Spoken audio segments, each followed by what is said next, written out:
মণিপুর রাজের ভক্তিতে তুষ্ট হয়ে শিব বর দিয়েছিলেন যে তাঁর বংশে কেবল পুত্রই জন্মাবে। তৎসত্ত্বেও যখন রাজকুলে চিত্রাঙ্গদার জন্ম হল, তখন রাজা তাকে পুত্ররূপেই পালন করলেন।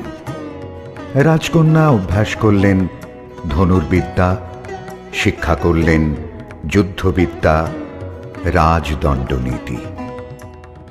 অর্জুন 12 বর্ষব্যাপী ব্রহ্মচর্য ব্রত গ্রহণ করে ভ্রমণ করতে করতে এসেছেন মণিপুরে। তখন এই নাটকের আখ্যান।